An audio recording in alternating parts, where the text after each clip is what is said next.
it's been a process that we've come through.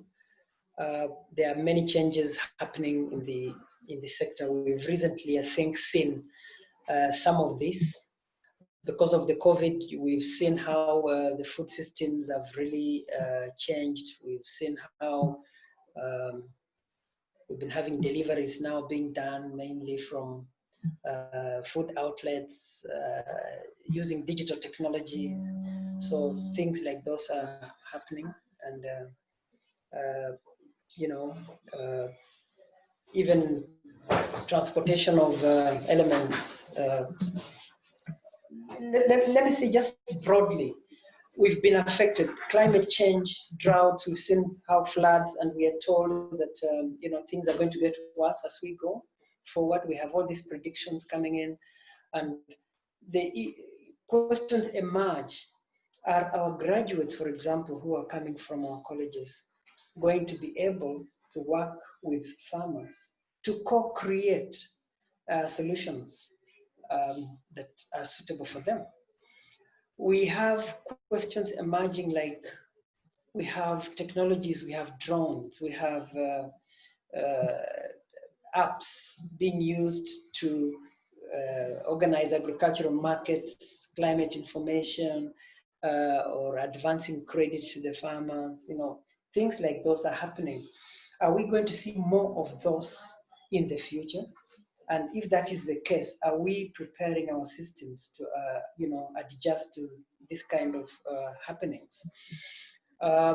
We also have things like gender. People are saying gender is now the way to go. Unless you integrate gender effectively in development plans, particularly in the agricultural sector, where a lot of our rural women are involved, it doesn't fly well. So a lot of plans for the future are being twisted to make sure that that is captured. We recently, as Aga Khan, did a study last year where we evaluated the skills of the youth and also skills required by the industry. We did a survey and we came up with clear evidence that there was a big mismatch between those. What the industry is demanding is not what the colleges are churning out. So the question is, for the agriculture sector in particular, are we going to be able to meet this gap, this skills gap? So, and again, the youth are shunning away from the sector. How do we make sure that these youth are actually properly engaged and admitted into the system with the skills that are really required? And what kind of frameworks do we need to have in place to make sure that we effectively get the youth therefore capacitated? And from the IPCC report of 2019, it's already showing that with a warming of 1.5 degrees Celsius, one of the worst impacts will be on the agriculture and coastal dependent livelihoods. So agriculture still plays an important role in building resilience as well as deriving the climate smart innovations. For example, agriculture sector contributes about 62.8% of the national greenhouse gas emissions.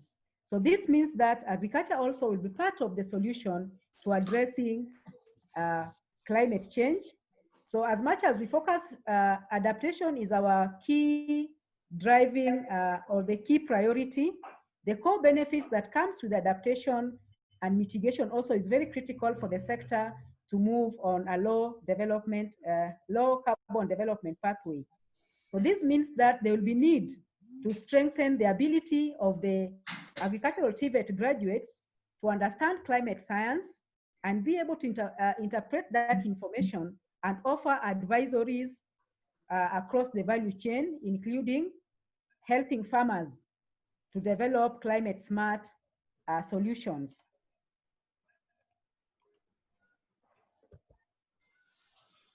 So apart from climate change,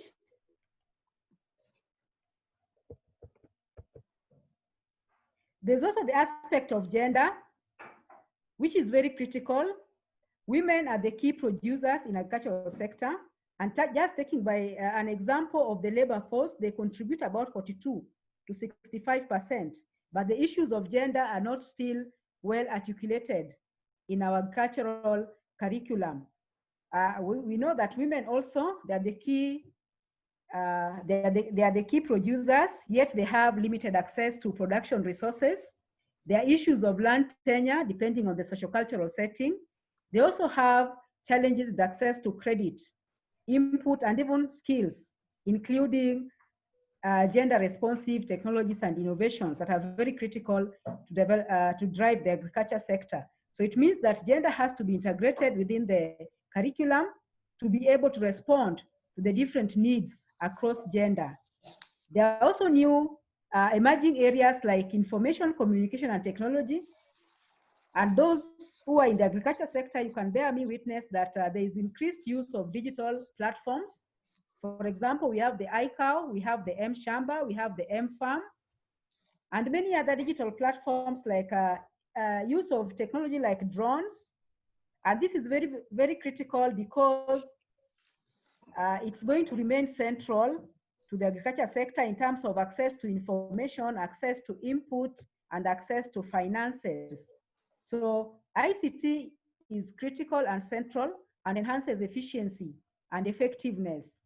Meanwhile, also ICT is becoming very important in the engagement of our youths. And we know that many youths, when they think about agriculture, they only think about the traditional farming. So ICT is providing this opportunity. So it is important that it is integrated within the curricula to be able to enhance efficiency and promote effectiveness. Also, we have graduates who are very weak in innovation and entrepreneurial skills. Quite often, most of our graduates, they are looking for jobs instead of them being the job creators. The employers are complaining from the survey that we did that most of the graduates, they lack the social skills and soft skills, which are very critical to derive the innovations in the agriculture sector. So when they get employed, the employers are retrain them to be able to orient them to achieving the organization goals and objectives. And this increases the cost of doing business. Just to share with you, there's a national research funded, a national research fund project run by Muranga University of Technology, and it conducted a tracer survey on the agriculture, water, and environment graduates for the period of 2010 to 2019. It only found that among the agricultural TVET graduates sampled, only 7.2 of them are entrepreneurs. So it means that entrepreneurial skills is very weak, and yet almost 48% were unemployed. So how do we close the gap between agricultural training, agricultural TVET institutions and the industry? One is ensuring that we deliver relevant curricula using effective delivery approaches.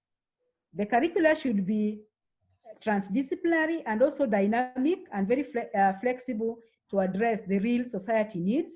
For example, we've talked about the relevance of ICT across the value chain. Look at the aspects of gender integration, aspects of climate change integration as emerging issues, and soft skills relevant for communication and critical thinking. That is what some of the employers are looking for. Then we have aspects of data gathering and analysis. Most of the TVET institutions, the data that is generated through business plans, not many of them are used in the process of decision making.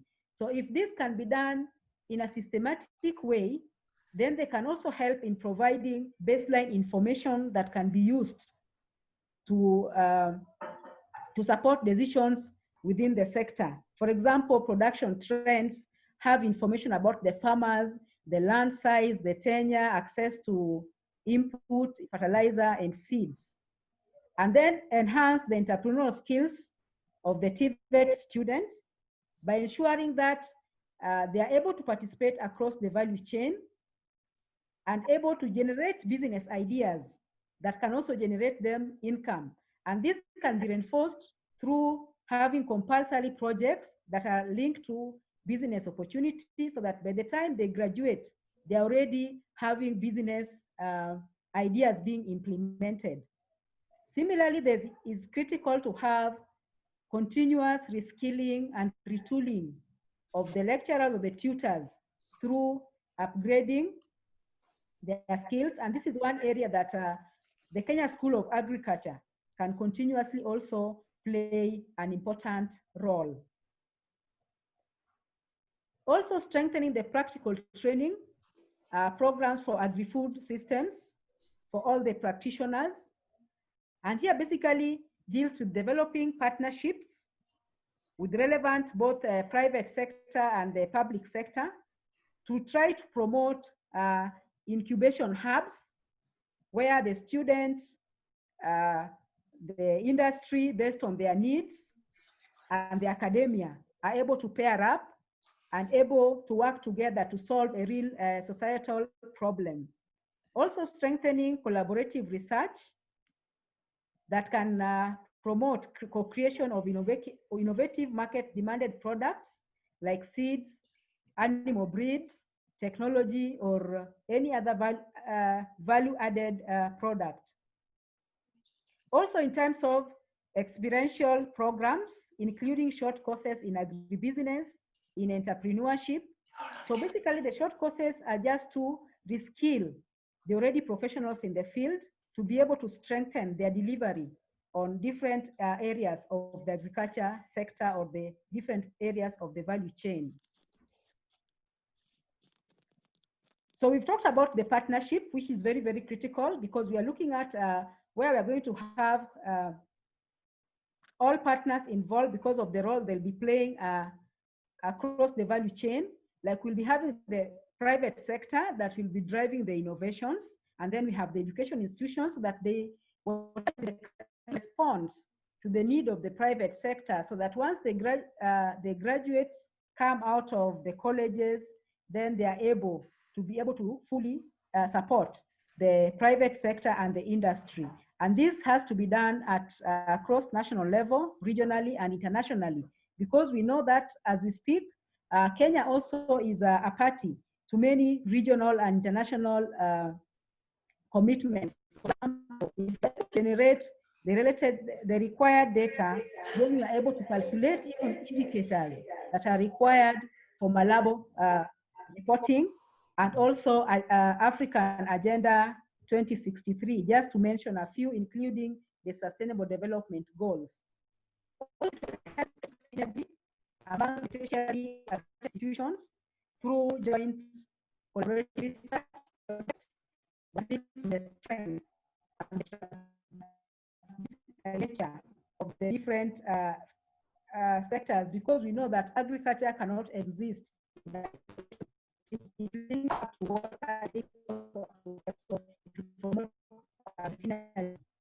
and also student staff mobility programs through internship and that is something model by the medical training. This is proving to where the students learn practically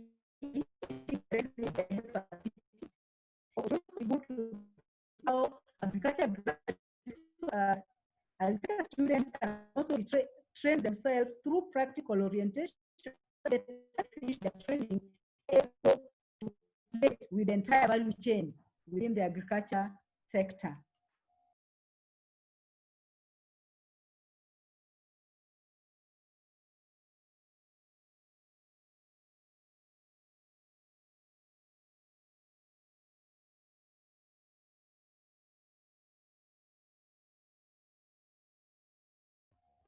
finally, thank you so much for listening.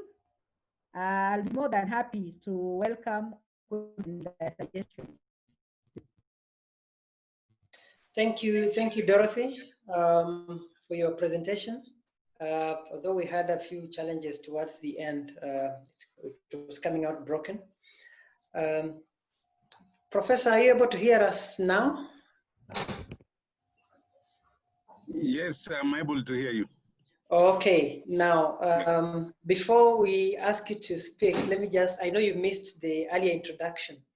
I had mentioned that this process began with the humble invitation by your ministry in late January at the Crown Plaza when you invited us for breakfast.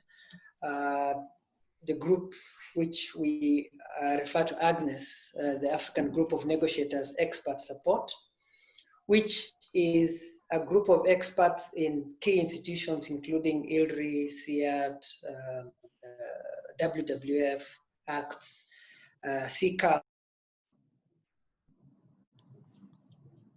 and ourselves, and East African Institute. We took part at that meeting in January to kind of sensitize the officials from your ministry on the impacts of climate change on the different subsectors of the ministry. We had presentations done on the impacts on crops, on livestock, on fisheries, and capacity development, which was also one of the areas being tackled that day. And one of the outcomes of that meeting was a challenge to us as the Agnes Group to guide the process towards a capacity development framework, which can work hand in hand with the ministry to see that the proposals that were made were actually integrated within the institutions responsible for capacity development. And this is the first in a series of meetings that have been organized to be able to make that a reality. So this first meeting is set to look at how agriculture is likely to look like as we go into the future and what that really implies for capacity development.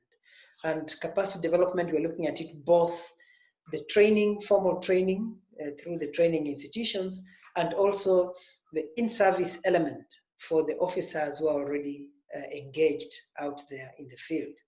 So we are here to talk about those today.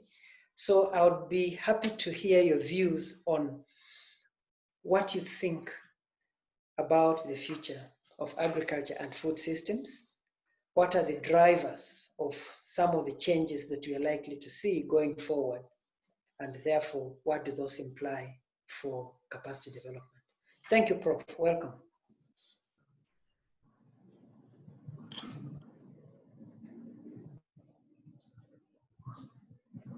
Okay, thank you very much. Let me share a small presentation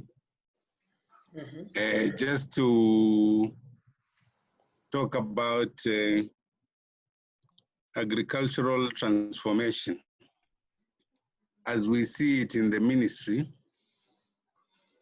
And we see it because it's our mandate to develop our agriculture through policy development, working, of course, with the counties and other stakeholders. So when His Excellency the President was appointed, was re-elected, he came up with the Big Four agenda, which included a pillar on 100% food and nutrition security. Of course, manufacturing, affordable housing, and universal health care are the other pillars. But for the food nutrition security outcomes up to 2022, we were given these 6 key outcomes to deliver. To reduce the cost of food, Kenya has the highest cost of food as a percentage of household budget at 45%, second highest after Nigeria, which is 52%. But now, with our challenges of production, we could still be headed there, higher than Nigeria. And of course, 10% of Kenyans are food insecure chronically, and 26% of children under 5 are malnourished. And still, agriculture contributes almost 30% of GDP directly and up to 57% indirectly if you consider services and processing and other aspects. So it's still the driver and employs 60% of our people. And so one of the other outcomes is to create SMEs where we feel youth can fit very well, and jobs where we feel youth can also have opportunities. And most important thing is our farmers are very poor, and our fisher folks and even pastoralists, most of them are very poor. So the target is also to increase their earnings. This assumes that we will work together as stakeholders, everybody will play their part, we will do proper diagnosis of the issues, and we will finance and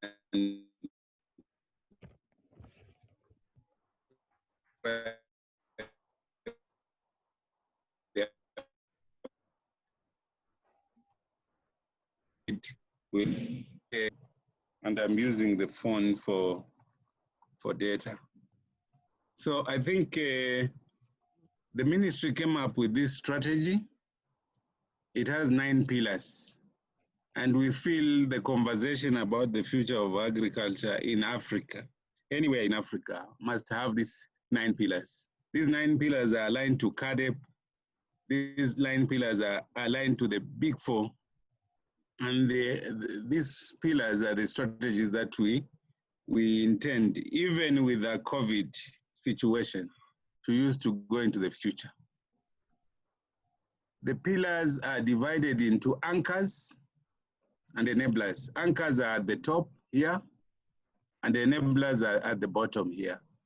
And once I'm through with this, I think we'll figure out how then the TVET institution and the universities will come in. The goal is to transform towards commercial agriculture. Most of our agriculture is still subsistence. Even if somebody has 10 acres, they're still subsisting, 20 acres, they're still subsisting, and sometimes they are even unable to feed themselves. Maybe they're even growing their own crop, and their knowledge base is very weak. So these anchors are divided into 3 sets. We have the 2, which focus on small-scale farmers. 85% of our farmers are smallholder. And so, anchor number 1 talks about targeting about 1 million farmers, pastoralists, and fisher folks in different parts of the country to have them be served by 1,000 farmer-facing SMEs. And I will come back to the farmer-facing SMEs, because this is where youth can come into play. So we are talking about production SMEs, and we are talking about also service SMEs. And it's an opportunity for the youth. And remember, the average age of the farmer in Kenya is 60 years old, and the average age of the consumer is 17 years old. So even that demography is telling us what is going on in that sector. We have to get more youth into this. The other is very digital, where we are using e-voucher. You must have seen a lot of newspapers on e-voucher, and you'll keep on seeing them, because we want it to sink into our minds that the government can support smallholder farmers, the vulnerable ones, through a voucher, and then they go to the agrovet, they buy the input that they need. This way, the government doesn't have to import fertilizer from Saudi Arabia. The private sector will do that, and it will allow the private sector to compete. So for us, this is a very transformative tool, because it leverages ICT for the farmer, and involves the agrovets, so it supports the SME down there, and it leaves the private sector to play their part. Because the moment you have government importing fertilizer, private sector importing fertilizer, you have 2 prices in the market. it discourages competition and keeps fertilizer prices high. The second category, of course, is we can't feed this nation with smallholder, especially with this inefficient smallholder, unless we change the smallholder model. So we need to increase agricultural output and value addition. So we have two pillars that deal with growth. We call them these growth pillars. The smallholder pillars are inclusion pillars. We bring the small people up. The growth pillars is where we create large-scale farms and agro-processing hubs, which will also serve as a market for the smallholder. And we have a lot of focus on this. So pillar 1 is being implemented, pillar 2 is being implemented, and pillar 3 and 4 is being designed. I think in the next 6 months, you'll see a lot about that. And then the final pillar, because of issues of climate, because of issues of drought, we have to restructure the strategic food reserve. It has been in the press lately. You've heard me talk about it and the CS talk about it. So that process is going on. And of course, we have the Kenya Climate Smart Agriculture targeting ASAL areas to build resilience and to enable the communities there to adapt to climate change, which is a reality. So these are the areas, and this is as futuristic as we can think. And we feel we have touched every sector of the agriculture in broad terms. There are deep dives for each of these pillars, which we can make available for people to read. The enablers is where you want to be, because if you were talking about education, TVET, the education and TVET has to be about this, and it has to be practical, and it has to enable the student to have the capability to manage smallholder as well as large farms, maybe act in agro-processing space, and also work in policy in agriculture, because most of the people we have in the ministry are your graduates also. So knowledge and skills building is key from students all the way to all of us here. We always need retooling. And then research, innovation, and data, digitization of agriculture is key. So you will see a lot of information about this. And finally, enabler number 9, we need a strategy for managing risks. Risks like COVID, risks like drought, risks like floods, risks like locusts. In the 2 years I've been here, I've met all these risks, and every time I've had to adapt. And so out of the lessons from COVID, we have developed some ways of working, and we want now to come up with a risk management, agricultural risk management strategy to enable us tackle climate risks, price shocks, pests and diseases, so that we have a standard operating procedure we don't have to create. So these are the 9 pillars. And this captures everything from smallholder, large scale, agro-processing, resilience, knowledge, research and data, digitization, and risk management. And you can see the ecosystem of the farmer-facing SMEs. Our youth, when they hear about agriculture, they just see the farmer part, which is here, and the farmer they see is their father or their grandfather and how they are struggling.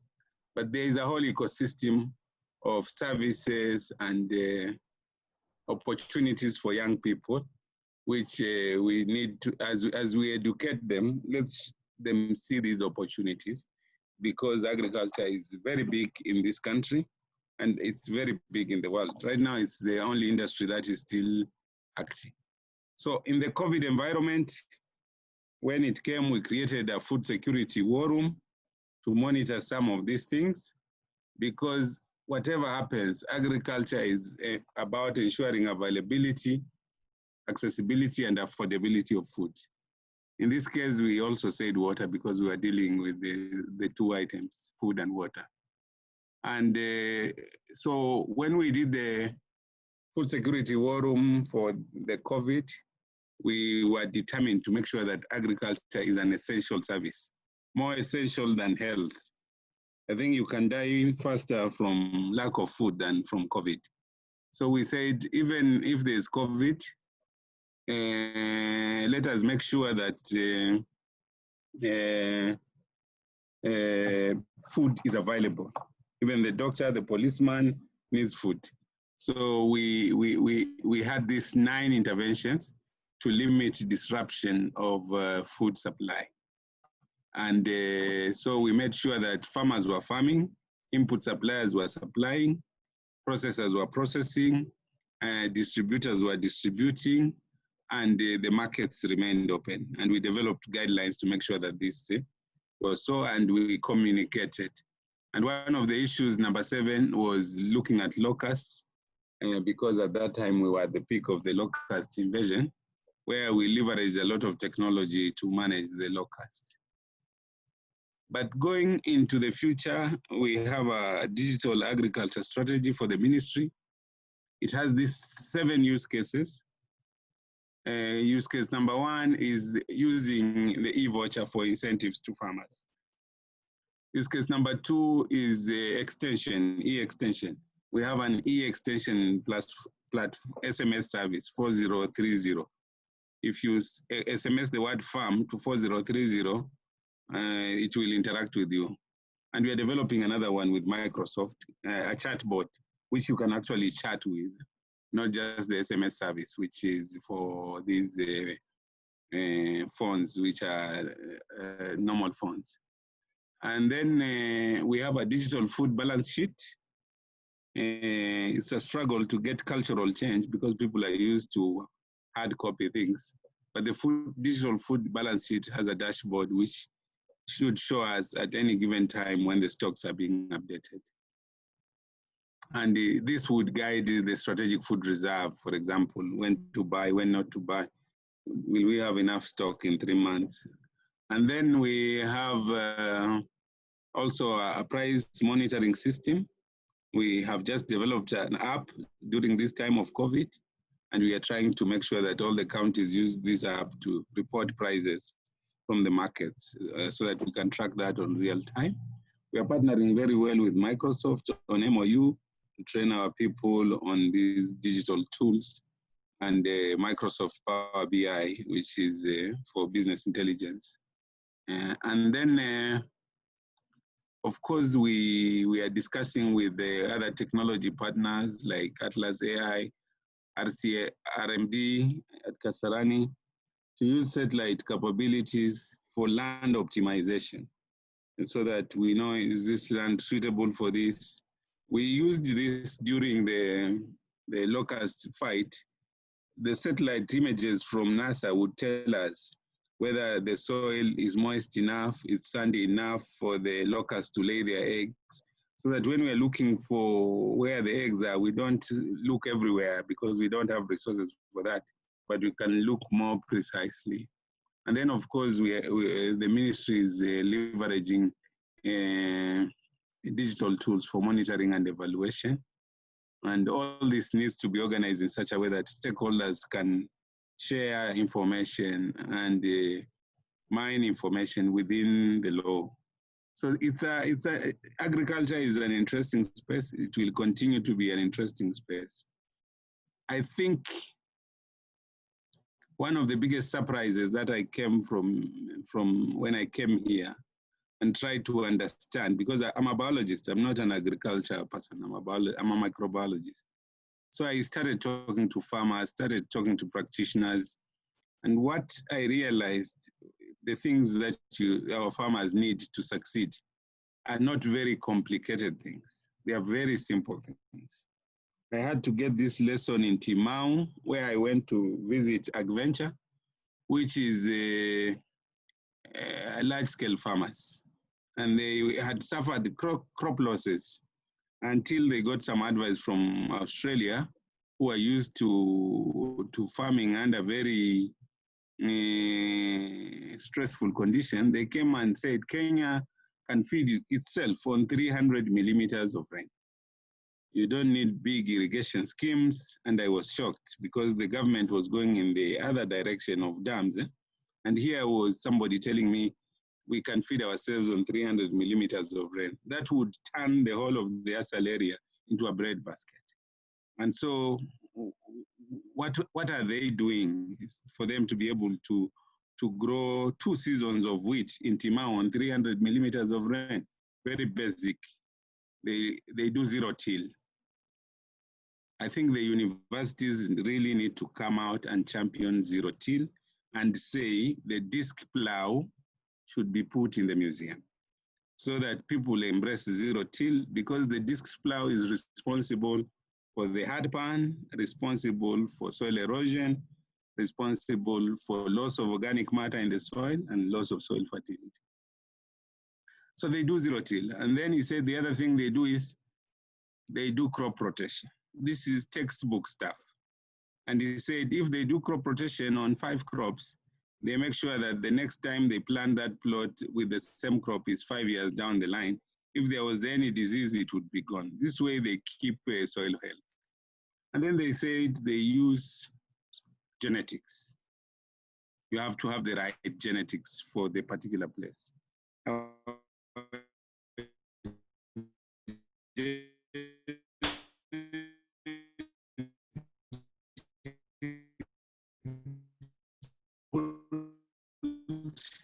We are researching the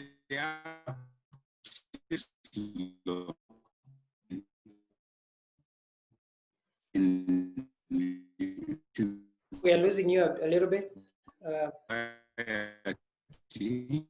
Characteristics of okay. So the other thing is genetics. That is what I was talking about. So our farmers need genetics, means the right varieties for the right place. And sometimes the reason why people struggle, I went to Gatundu. Gatundu receives about 90 days of rain, but they were planting variety 614, which is designed for 120 days of rain. And so by 90 days, the rain has cut. This thing is still trying to grow, looking for light, and then it withers because the rain has cut. And this means extension, capacity building of the farmers is very big. So I think in the conversation about the future of agriculture, the tech is okay as an enabler, but knowledge by the farmer, basic knowledge about soils, basic knowledge about genetics, basic knowledge about crop rotation, basic knowledge about how to choose the variety for your environment and using suitability maps for the agroecological zone is what will help this country, and that is what will help Africa. So even before we go for the complex stuff, let us get the basic stuff right. And I think this is a bigger conversation.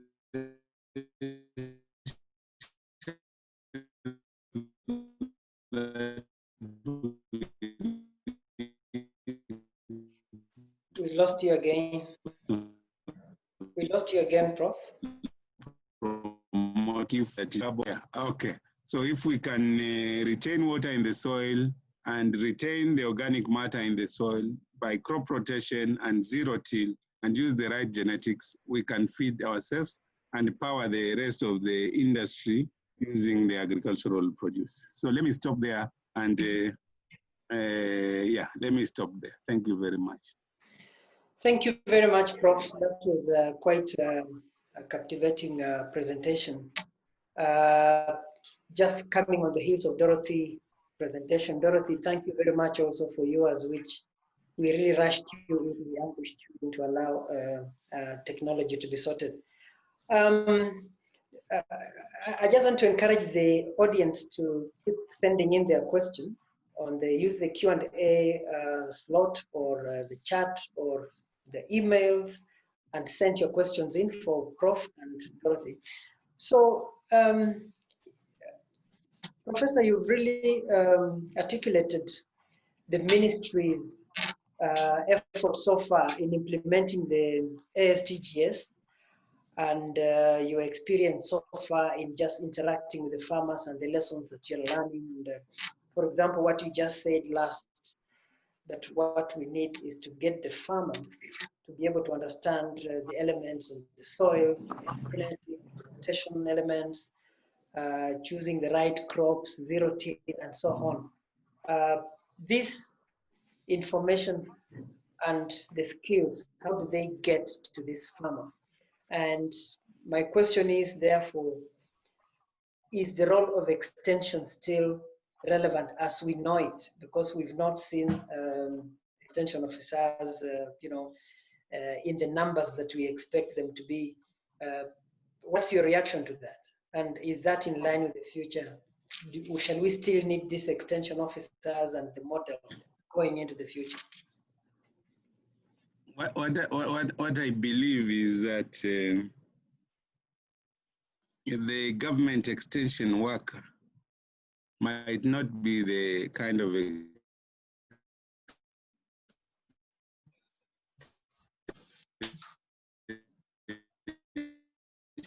We lost you, Prof. We lost you, Prof.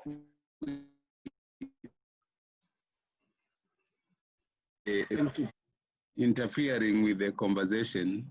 Yeah. But what I'm saying, the government extension worker in the mold of my father, he was a public health technician. Those guys worked. This other generation of extension worker or public health technicians, they have a different culture, a different approach to this thing, which is not helping the farmer. So the farmer, there's a design so-called demand-led extension, but I don't think it's working because the farmer is just there, left on his own, and trying to see what to do. What will work, and this is where we should try to push ourselves, is whereby farmers are pushed into sort of contract farming, so that before you farm, you already have a contract with the buyer, and the buyer sort of invests in that production process, including investment in agronomic practices. Alternatively, you can have models like 1 Acre Fund and TechnoSap, where these NGOs also support farmers through financing instruments, but they support them agronomically. The reason why I'm saying this, I used to work in Taita Taveta as the Vice Chancellor, and in Taveta, they are very good farmers producing bananas and all manner of things. Until Twiga Foods came to Taveta and started giving agronomic advice to farmers, half of their produce was getting wasted on the road because they wouldn't know what is the right time to harvest. They didn't know how the right techniques of harvesting, how to even package that produce for the market. So you find a banana is on the lorry, on the back of a lorry, it's being pressed against by a crate of tomatoes, it's being pressed by basic things which reduce even the income for the farmers without knowing. Half of it goes and rots in the market. So I think through private sector, through NGOs, and through the use of digital solutions, we should be able to reach the farmer.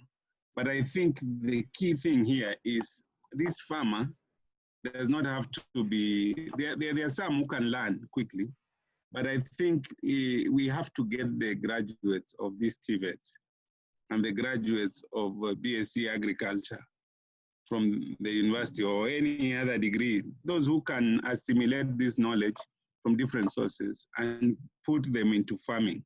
So that when we talk about SMEs, we are talking about 30-acre farms 30-acre farm run by a graduate who knows what they're doing, who knows where the market is, who knows about diseases, they can get information. So that we move away from this 60-year-old farmer who is just farming culturally to a young farmer who is fully informed, has all the information and can acquire even more. And I think our schools need to remold the way they train. I have made an offer. I've just come from a webinar of Egerton just before I joined this one. And I made an offer there and I'm making it here. There is a farmer here in Machakos called Stuart Bade. He's an Australian, but he came here and started a farm at Machakos. And at Machakos, he's growing wheat, he's growing chickpeas, he's growing fodder, and on big scale, on 2,700 acres. But when you go to him, he left school maybe at age 16, that's what he told me. but the way he talks about soil is different. It's even more like at professor level. The way he talks about organic carbon, the way he talks about how he's accessing the market, the level of knowledge is just out of this world. And I think maybe the universities can partner with such farmers, because these are the farmers who are championing conservation agriculture and these modern ways of farming, because of the lessons they had coming from Australia. Even the farmers in Timau are also taking some of this knowledge from there. So I think the young people should step into this space so that we can be able to feed ourselves. Wow, okay, good. The other one I would like to ask you is the ministry has a capacity development strategy for 2017 in place, and it has very nice proposals in there, which, if implemented by our institutions that are responsible for capacity development, we would achieve a lot that is laid out in the ASTGS document. To what extent is the ministry pushing to make sure that that document is implemented? Because a lot of the things that are promised in there, we can't see them really being taken up by the responsible institutions on the ground. Where could the challenge be?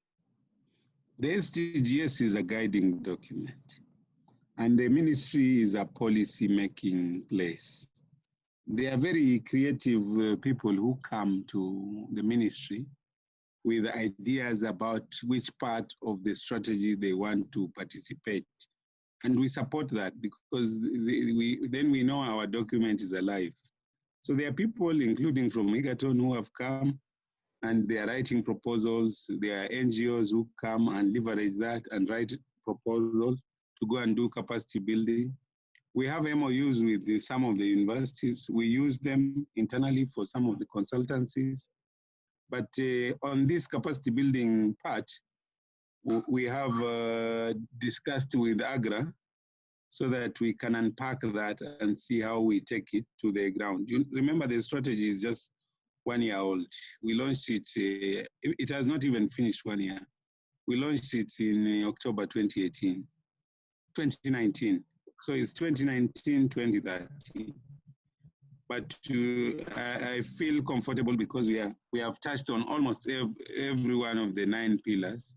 But I think the pillar on capacity building, we need a deeper conversation with the capacity building institutions from universities to TVET around the issue of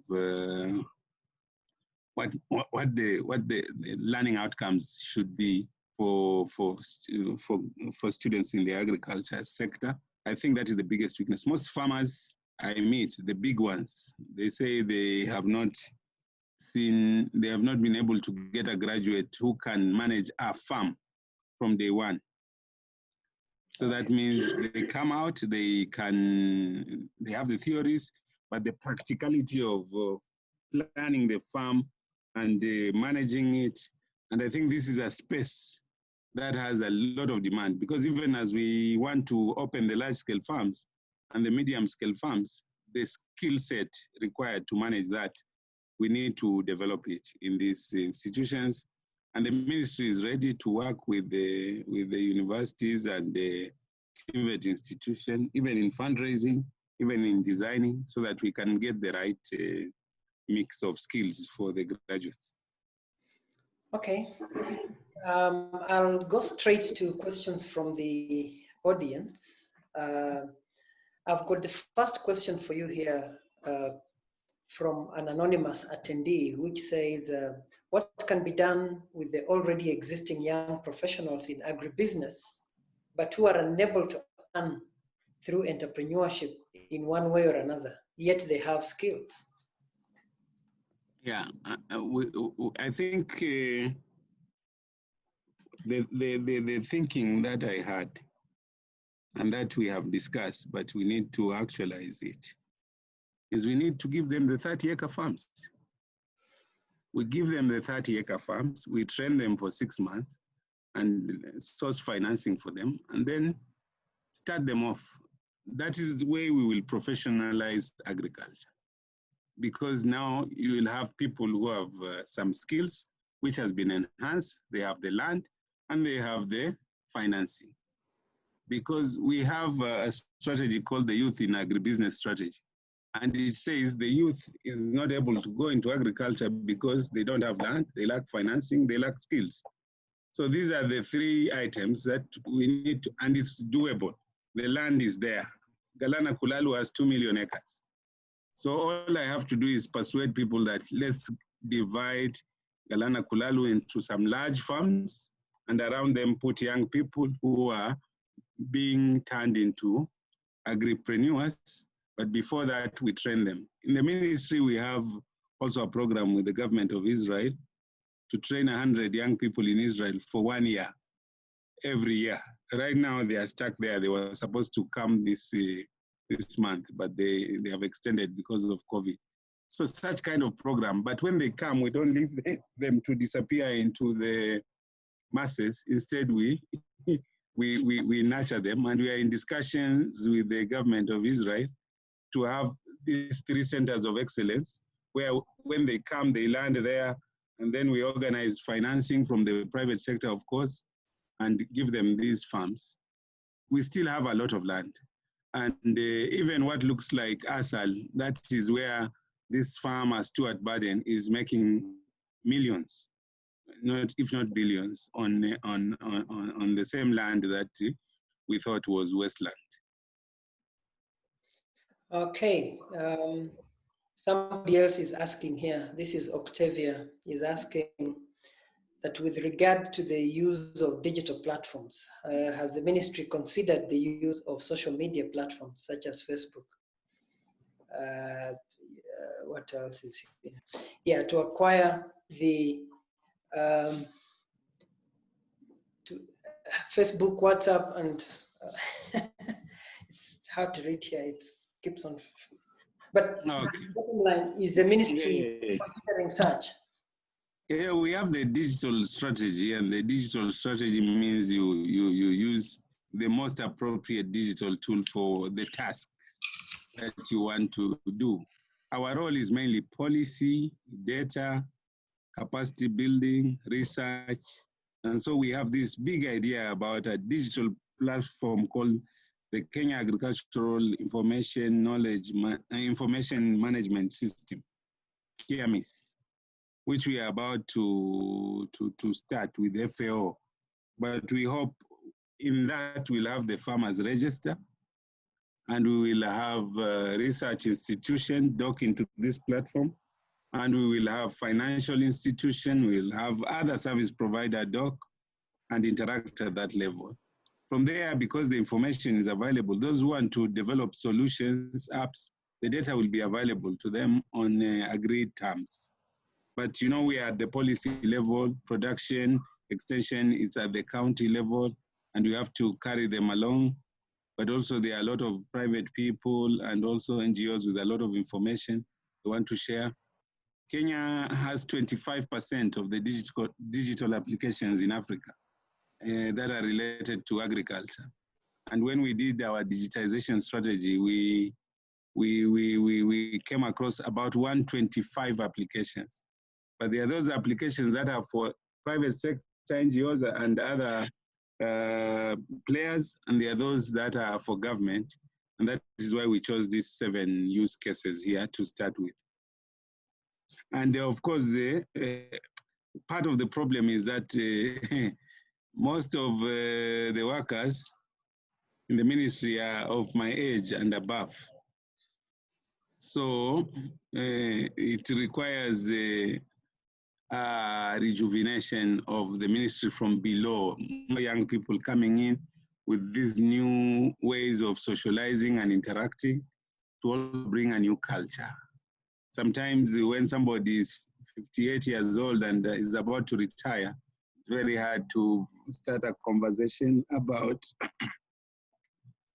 sending SMSs to farmers or chatting with farmers on WhatsApp it becomes a challenge.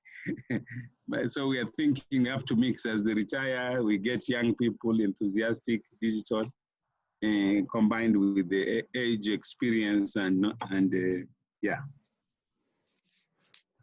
Okay, then there are two others. I want you to take them both together. I don't seem to have any questions for Dorothy now. Let me ask Prof. This is from Peter Kazungu. He wants more practically.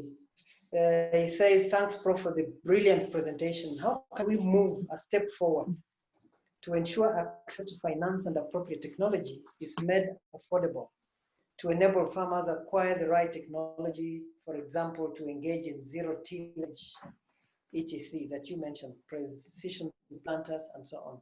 And then the other one is, how are we, this is from Anthony Ngugi, how are we going to handle the issue of extensive subdivision of land? It seems that subdivision into plots is taking place everywhere. Yeah, I think both two questions are political in nature. So I think we have to figure a way so that a political decision can be made, because the decision has to be political. Technocrats like us can just advise, so that when resource allocations are being made, and we know the place where we can impact most is agriculture, then we set aside appropriate resources. So this needs lobby. This needs a, sorry, my computer is dying, so let me, yeah. So this needs a, during public participation, when the process is being done, let's get our voices heard about financing agriculture. I think it's key.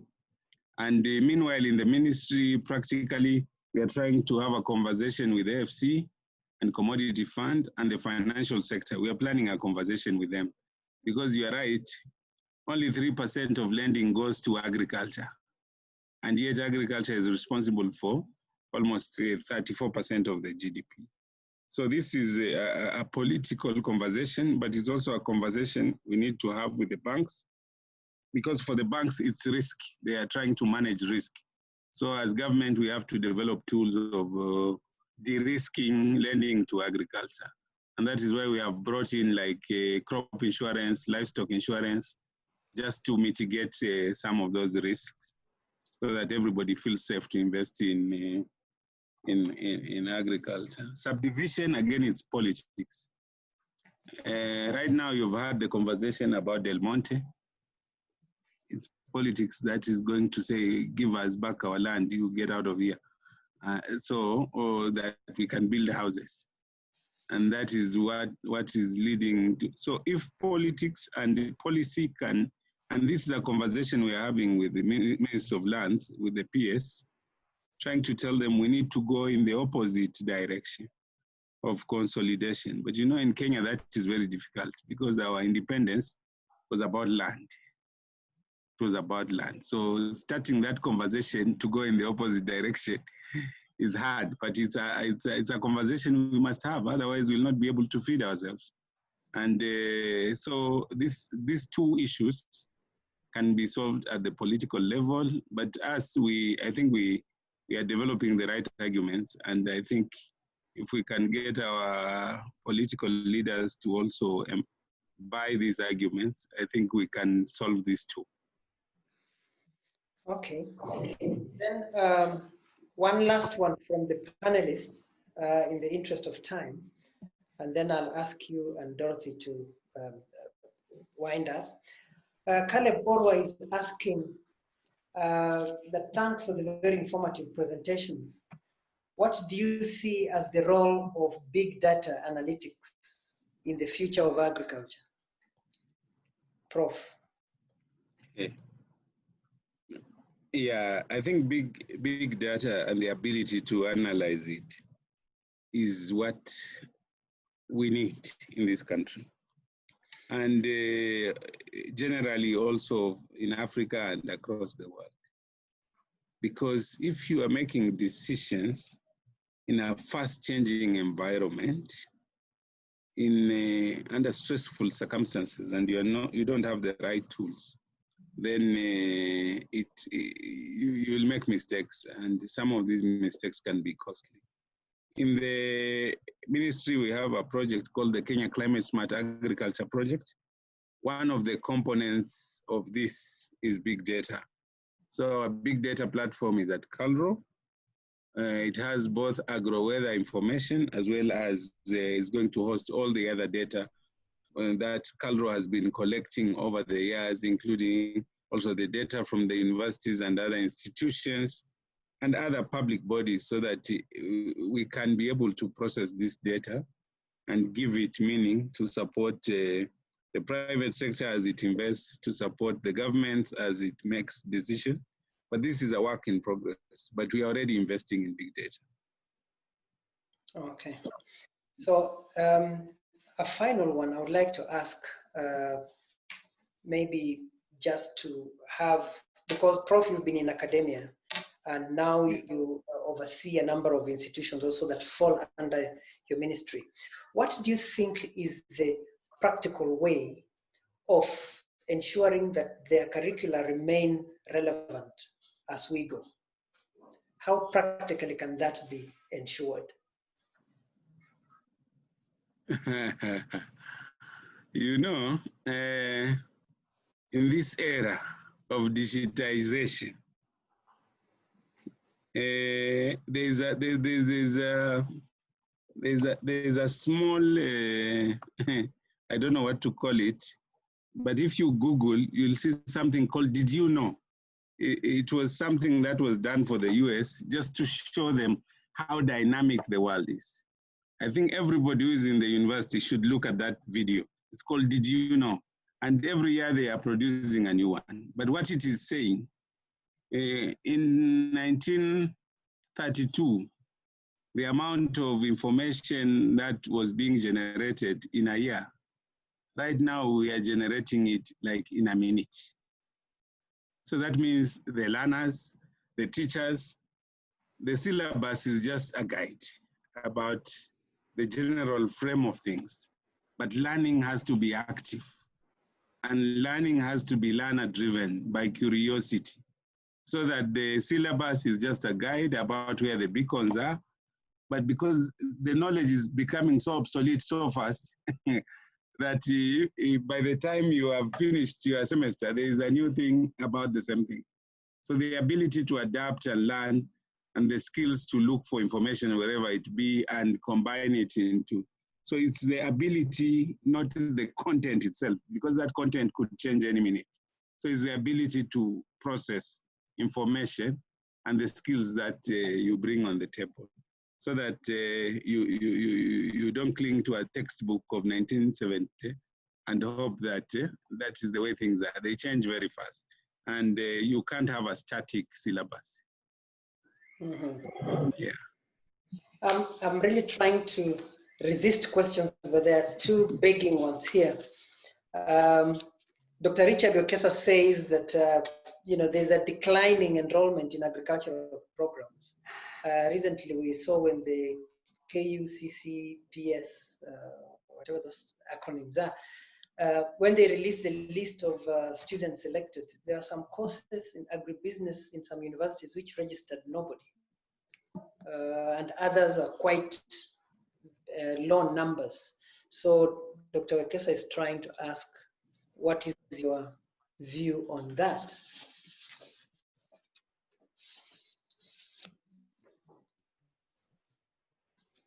Prof? Yeah. I think that is something that we've been aware of, because I have been also in the university, and we would advertise our agriculture courses, and we would come with the 7-5 students. I think I have found people, young people, who stumbled their way into agriculture, and yet they did become or something else. And once they stumbled their way into agriculture, they realized, I should have done this course. So I think we need to make extra effort to clarify the place of agriculture in society right now, in society as an anchor economic activity for the rest of the economic activities that we see. I think agriculture is basic for everything. And I think the reason why the situation is the way it is because we stopped employing agriculture graduates in 1982. So they don't see a route, and our farms are smallholders, so they can't employ a graduate. So, and yet they don't want to be a farmer themselves. So you see, so I think the solution is if we can get them to be farmers, managing SME farms of 30 acres, 50 acres, that are able to produce, we can turn around and professionalize agriculture. But it needs to be a practical interaction, starting with the ones who are there and then pulling the others. And this is the conversation we are trying to have with the Israeli embassy to see whether we can create young champions. I've visited some youth who are doing very well, and we try to use them to show the others. I have a case of a youth in Kwale who came back from Sudan with a BSc in petroleum engineering. And then when he came, he said, no, I want to do farming. Because in Sudan, he discovered in Sudan don't have vegetables, or they have a challenge getting vegetables. So he got a greenhouse in Sudan because he was poor, and he started growing vegetables and sending to supermarket. And so he realized I was in the wrong path. So he has packed his BSc in petroleum engineering. He's busy growing vegetables on what are these in greenhouses, even without soil. These hydroponics and things like that. So you can see that sometimes it's because of the environments where we are in, and we are lacking proper guidance and advice. Okay. Yes. Now, Dorothy, I come to you now. You've listened to Prof very well, and you've had his responses to the questions that have been posed. I want to give you a chance to just react to those remarks.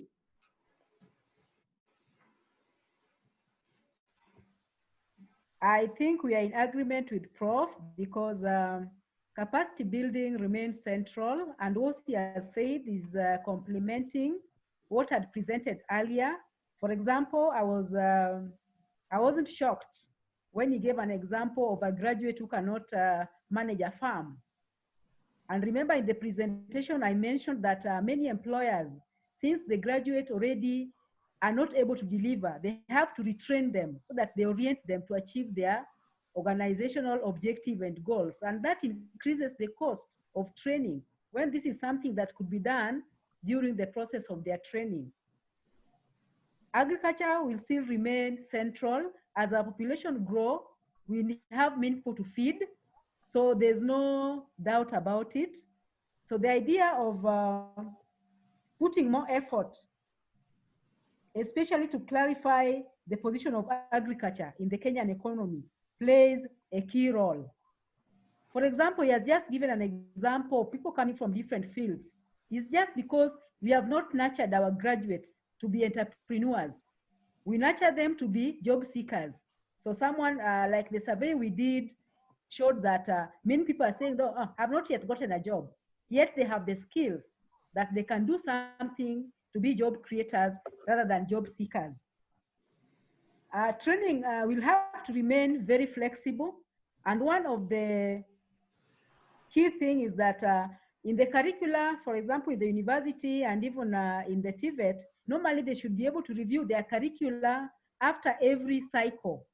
But this is something which is not happening. I think because there are no mechanisms put in place to show that they have, before they train the next batch of graduates, have they been able to transform based on the needs.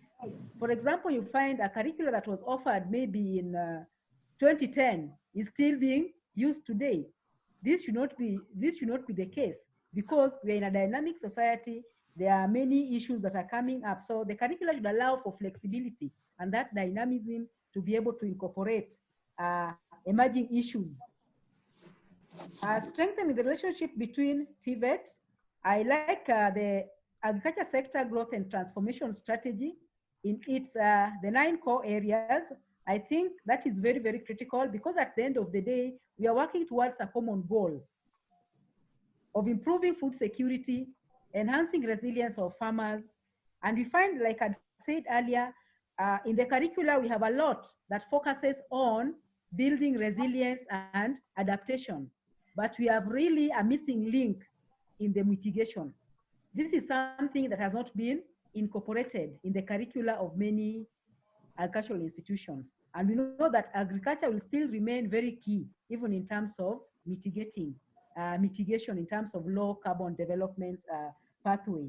So I think we are in agreement, and what he has said really makes sense, that we really need to make the training be more of demand driven rather than supply, so that it responds to the needs of the society. Thank you very much. Thank you, Dorothy. Prof, any final words of wisdom? Yeah, I think the biggest part that we need to understand is how to influence the political part. Because there is a book called Why Nations Are Poor. And it is written by an American, and it says political institutions are the ones that create either incentives or instruments that will make the society thrive or fail to thrive. And he gives an example of between South Korea and North Korea. He gives an example of New Mexico and Mexico. And you can see these are the same people, West Germany and East Germany. So I think we need to influence the political part so that it can influence the structures, so that these structures can then deliver. And I think this is the hardest part.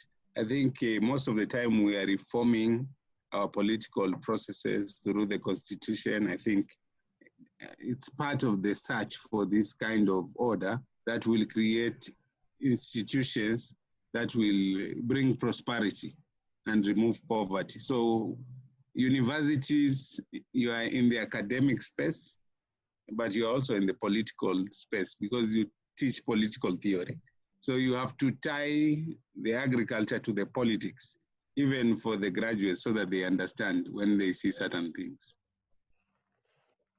Okay, great. Yeah.